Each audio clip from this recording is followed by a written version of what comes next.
Bismillahirrahmanirrahim. Assalamualaikum warahmatullahi wabarakatuh. Semua yang terlihat sekarang ini merupakan ciptaan, dan kita juga harus bersyukur karena kita juga telah diciptakan. Karena kalau kita tidak diciptakan, bisa apa kita? Nah, pernahkah kita bertanya, ketika segala sesuatu ini belum ada, kira-kira ada apa saja? Ya, jawabannya yang jelas ya tidak ada apa-apa.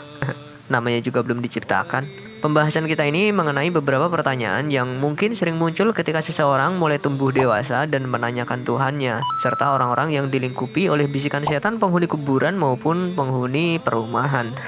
Silakan simak sampai selesai ya, karena ini akan membuka wawasan baru bagi kita semua, insya Allah.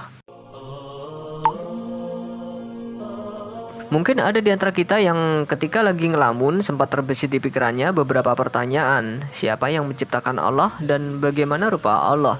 Jika pikiran itu menyelimuti kita, sebaiknya kita buang jauh-jauh pikiran itu karena akal manusia sangat terbatas dan tidak akan mampu menjangkaunya. Ditambah lagi pertanyaan seperti itu sangat dilarang oleh Rasulullah Shallallahu Alaihi Wasallam.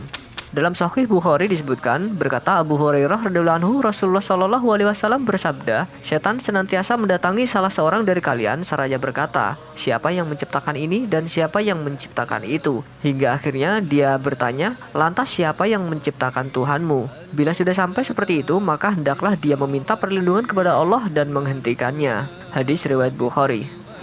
Yang namanya Tuhan itu tidak ada yang menciptakan. Jika Tuhan diciptakan berarti dia bukan Tuhan. Tuhan yang sebenarnya itu adalah yang menciptakan yang tadi sempat disebut Tuhan.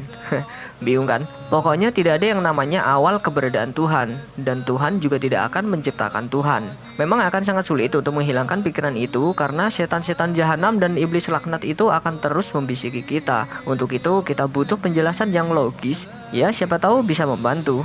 Kita percaya kalau sebuah materi tidak akan ada kalau tidak ada yang menciptakan. Dan ada sebuah teori kalau terciptanya alam semesta terbentuk dari atom dan teori ledakan Big Bang. Teori ini tentu menimbulkan pertanyaan lain. Siapa yang menciptakan atom? Gak mungkin dong kalau atom muncul secara tiba-tiba tanpa ada yang menciptakan. Maka manusia harus mengakui adanya sang pencipta, Tuhan yang Maha Tunggal, Allah Subhanahu wa Ta'ala, awal dari segala sesuatu, tetapi dia sendiri tidak memiliki awal dan tidak pula memiliki akhir. Orang-orang yang tidak pernah merenungi kejadian ini tentu mereka tak akan sadar keberadaan Allah sebagai awal dari segala ciptaan, yaitu orang-orang yang mengingat Allah sambil berdiri atau duduk atau dalam keadaan berbaring dan mereka memikirkan tentang penciptaan langit dan bumi. Seraya berkata, ya Tuhan kami, tidaklah Engkau menciptakan ini dengan sia-sia. Maha suci Engkau, maka peliharalah kami dari siksa neraka. Quran Surat Ali Imran ayat 191. Pertanyaan berikutnya tentang memikirkan bagaimana rupa Allah, ini juga termasuk sesuatu yang dilarang. Tetapi ada kisah yang mungkin bisa menenangkan pikiran kita dan berhenti untuk memikirkannya lagi. Allah tidak sama dengan apapun yang ada di dunia ini. Misalnya jika kita pernah membayangkan Allah itu punya tangan seperti makhluk atau mirip sesuatu yang ada di benak kita, bisa dipastikan anggapan itu salah. Karena kaidahnya sang Khalik tidak akan sama dengan makhluk dan tidak ada seorang pun yang setara dengan dia. Quran Surat Al-Ikhlas ayat 4. Di ayat ini Allah sebagai Tuhan ingin mengatakan secara terus terang kepada semua makhluknya bahwa dia tidak ada yang menyamai. Manusia juga tidak akan bisa melihat Allah dengan mata kepalanya sendiri sampai dia mati. Jangankan kita manusia biasa, Nabi Shallallahu Alaihi Wasallam pun tidak pernah melihat Allah secara langsung. Beliau Shallallahu Alaihi Wasallam hanya melihat cahaya yang menjadi hijab atau penghalang antara diri beliau dengan Allah ketika Isra Mi'raj.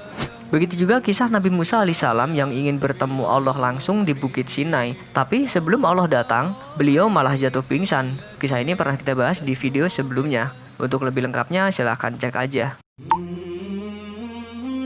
Kita tidak berdosa jika sebagian dari kita ada yang pernah terbesit dalam pikirannya di mana Allah sebelum menciptakan alam semesta. Jangankan kita yang suka kepo, sahabat pun pernah bertanya hal ini. Dalam hadis Jami' At-Tirmidzi, Abu Rosin berkata, aku pernah bertanya, wahai Rasulullah, di manakah Allah sebelum dia menciptakan makhluknya? Beliau menjawab, dia berada di ama atau awan yang tinggi. Di atas dan di bawahnya tidak ada udara, dan dia menciptakan arsinya di atas air. Ahmad bin Mani berkata, Yazid bin Harun berkata, istilah ama adalah tidak ada sesuatu pun bersamanya. Abu Isa mengatakan bahwa hadis ini hasan. Hadis riwayat At-Tirmidzi. Secara bahasa, ama sendiri berarti buta atau kebutaan. Bisa diartikan ama ini adalah suatu tempat yang tidak diketahui bentuk dan wujudnya kecuali Allah saja yang mengetahuinya. Namun biar lebih mudah dipahami, dalam terjemahan hadis dituliskan dengan kata awan. Namun awan di sini bukan seperti awan yang biasa kita lihat. Ama di sini awan goib yang tidak ada angin baik di atas maupun di bawahnya, yakni awan yang tidak dibawa oleh apapun. Dengan kata lain, ama adalah sesuatu yang tidak bisa diterima oleh imajinasi dan tak bisa digapai oleh akal dan pemahaman. Di sana tidak ada udara, tidak ada benda apapun, bahkan tidak ada waktu.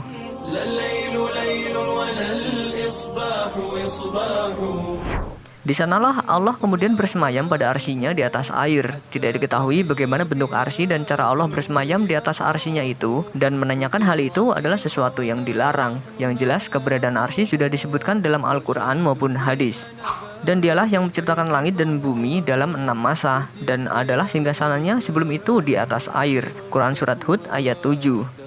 Allah telah ada dan sesuatu apapun selainnya belum ada. Arsinya berada di atas air. Dia mencatat segala sesuatu dalam Az-Zikr, dan dia menciptakan langit dan bumi.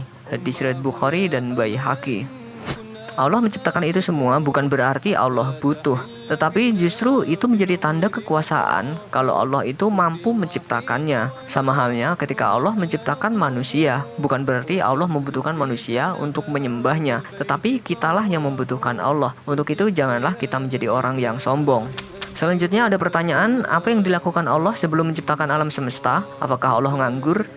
Pertanyaan ini sering dikemukakan oleh para filsuf besar, dan pertanyaan seperti ini muncul karena berpikir Tuhan itu sama dengan manusia dalam pusaran ruang dan waktu. Padahal Tuhan tidaklah terikat hukum-hukum alam, yang dimana hukum-hukum alam itu adalah ciptaannya sendiri. Tuhan tidak menempati ruang dan tidak berwaktu. Pertanyaan ini tidak bisa dijawab karena pertanyaannya menggunakan kata sebelum yang menandakan terikat dengan waktu itu sendiri, sedangkan Allah tidak berwaktu. Waktu itu adalah penghitung gerak atau ukuran gerak. Jadi jika tidak ada gerak, tidak akan ada yang namanya waktu. Karena Tuhan yang menciptakan waktu, maka tidak logis kalau Tuhan dikatakan sebagai sesuatu yang berwaktu.